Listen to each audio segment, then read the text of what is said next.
బ్యాడస్. Hi friends, Boman Irani తానే ప్రొడ్యూసర్గా తానే కథ రాసి దర్శకత్వం వహించిన సినిమా ది మెహతా బాయ్స్. అవినాష్ తివారీ, శ్రేయా చౌదరి, బొమ్మన్ ఇరానీ, పూజా సరూప్ ప్రధాన పాత్రలు పోషించారు. ఈ సినిమాని హాలీవుడ్ సంస్థ మెట్రో గోల్డ్విన్ మేయర్ నిర్మించడం విశేషం. ఈ సినిమా తెలుగు, కన్నడం, మలయాళం, హిందీలో కూడా ఈ సినిమాని చూడొచ్చు. ఈ సినిమా ఎలా ఉందో చూద్దాం. మెహతా తన భార్య చనిపోయిన తర్వాత అమెరికాలో ఉంటున్న తన కూతురు దగ్గరికి వెళ్ళిపోవాలనుకుంటాడు. అయితే అదే సమయంలో ఎయిర్పోర్ట్లో చిన్న సమస్య వచ్చి బాంబేలో ఉన్న తన కొడుకు అమ్మాయి దగ్గర ఉండాల్సి వస్తుంది. తండ్రి కొడుకుల మధ్య చిన్న చిన్న ఈగోలు, చిన్న చిన్న గొడవలు ఉంటాయి. ఇద్దరిని సర్దుకు పొమ్మని చెప్పి కూతురు అమెరికా వెళ్ళిపోతుంది. ఆ 2 రోజుల్లో తండ్రి కొడుకుల మధ్య ఏం జరిగింది, తండ్రి కొడుకుల బంధం ఆ 2 రోజుల్లో బలపడిందా, బలహీనపడిందా, విడిపోయిందా అన్నది సినిమా చూసి తెలుసుకోవాలి. బొమ్మన్ ఇరానీ మున్నాబాయ్ ఎంబీబీఎస్ సిరీస్తో అందరికీ బాగా సుపరిచితుడే.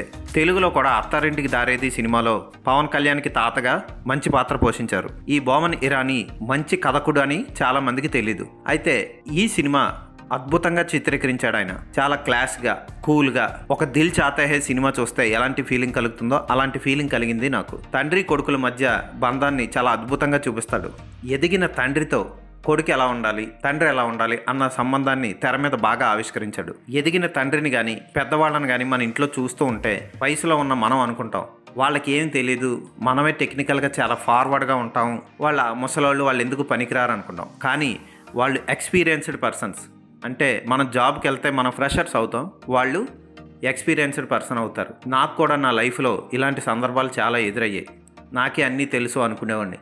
కానీ మన ముందు ఆల్రెడీ ఎక్స్పీరియన్స్ పొంది లైఫ్ అంటే ఏంటో తెలిసిన వ్యక్తులు ఉండడం మనకి చాలా వెన్నుదన్నుగా నిలుస్తుంది. నా లైఫ్లో అలాంటి వ్యక్తి మా తాతయ్య. ఆయన చనిపోవడం నాకు పెద్ద లోటు.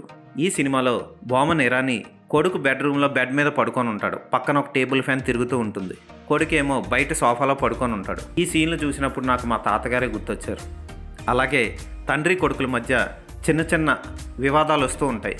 మాటల మధ్యలో కూడా పెద్దవాళ్ళు మనకి ఎంతో కొంత జ్ఞానాన్ని ట్రాన్స్ఫర్ చేయడానికే చూస్తూ ఉంటారు.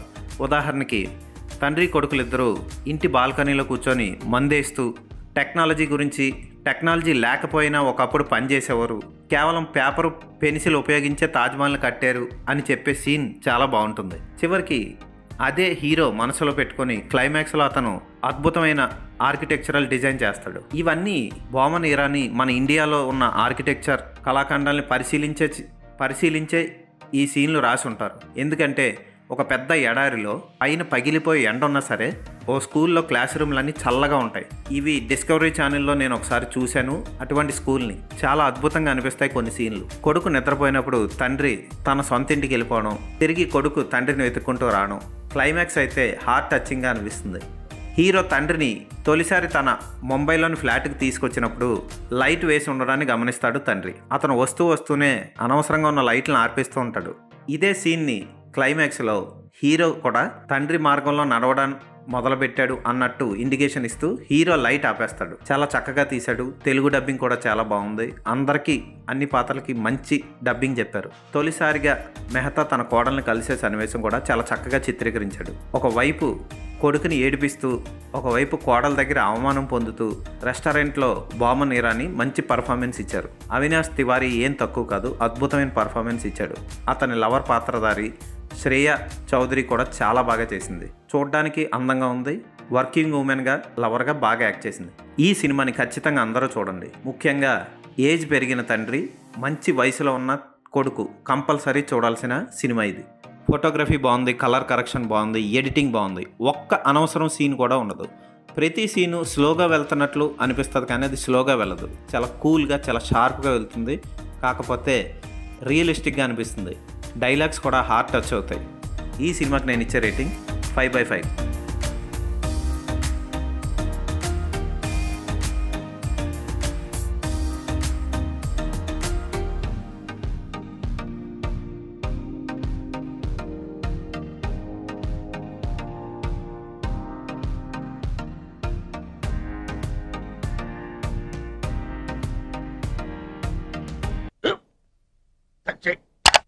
స్కూల్ బెంచ్ లాగా ఎంత గట్టిగా ఉందోరా? కొట్రా, కొట్టు, పర్లేదు, కొట్టు.